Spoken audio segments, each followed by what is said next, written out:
Hey everyone, welcome back. So today I want to deep dive into something that I think is really important to understand.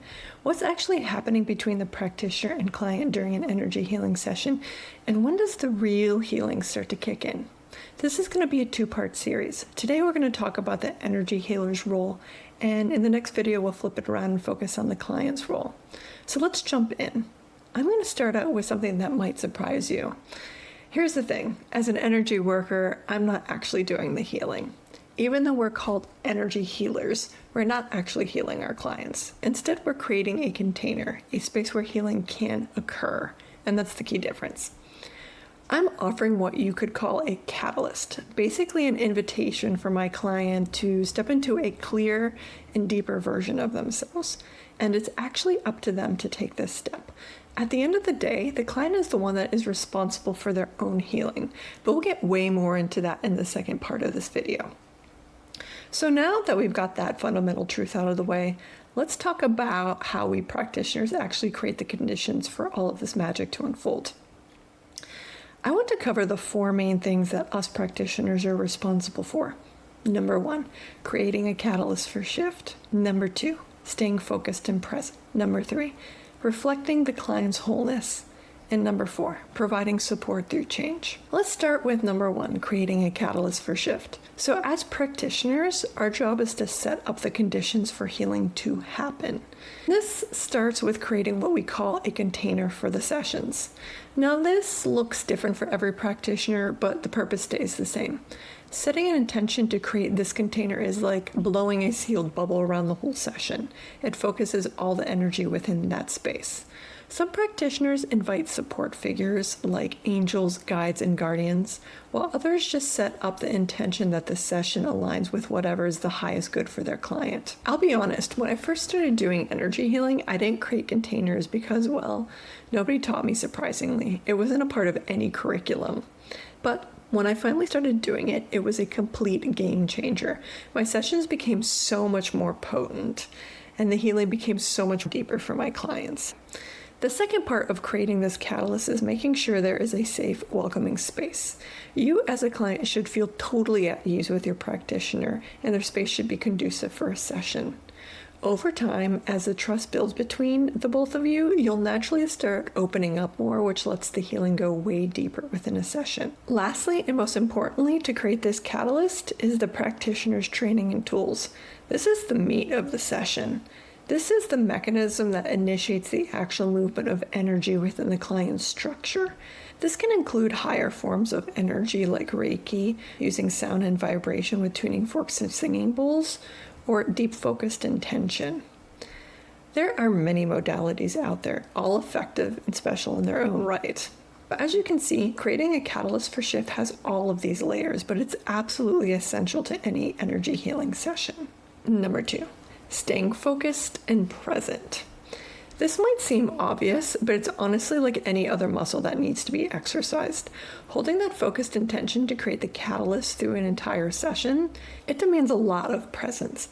The more present and focused your practitioner is, the better your results are going to be. Another huge reason why we need to stay present is so that we can gauge what's working and what's not and adjust accordingly. We should be able to read or sense the energy in a session. Is the energy moving? What's blocked? Is something new showing up that we didn't expect? Reading how the session unfolds also gives us information about how to prepare for the next one or what advice might be the most helpful for our client.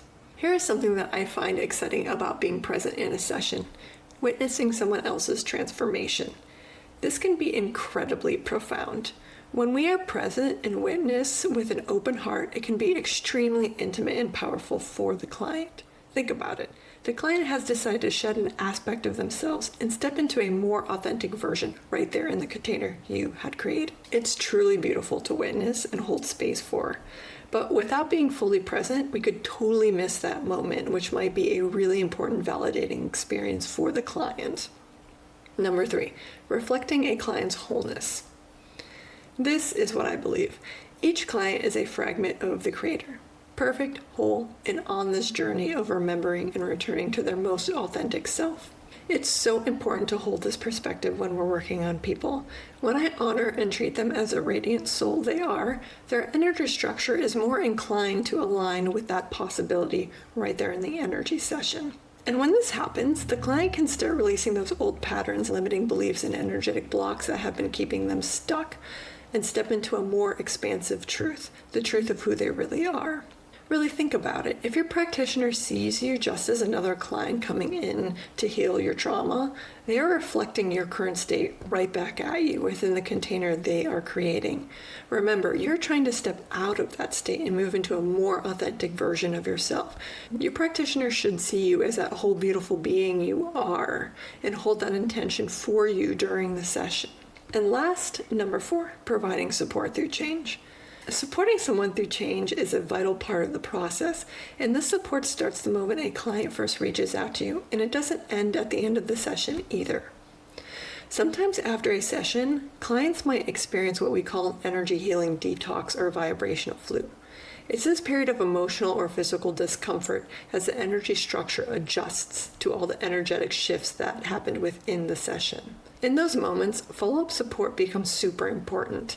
This might look like scheduling another session, offering some guidance, or just answering a few questions that the client might have. Change can feel really unsettling, even when it's leading to something amazing, and having someone to hold space for you during that transition can make a world of difference. So there you have it. That's what's really happening on the practitioner side of an energy healing session. We're not magicians fixing people. We're more like gardeners, preparing the soil, creating the right conditions, and trusting in the incredible wisdom that lies within our clients. Once you understand this from the practitioner's perspective, you'll be so much more empowered as a client. Speaking of which, make sure to check out part 2, where we do a deep dive in the client's role. Because honestly, that's where all the power lies. I'll drop a link in the description below. If this shifted something for you or gave you a new perspective on energy healing, let me know in the comments. I would love to hear how these concepts land for people. If you liked this video and want to learn more about energy healing, make sure to like, subscribe, and hit the notification bell. Remember to tune in, listen deeply, shift completely, and bloom. Thanks for being here. See you in the next video.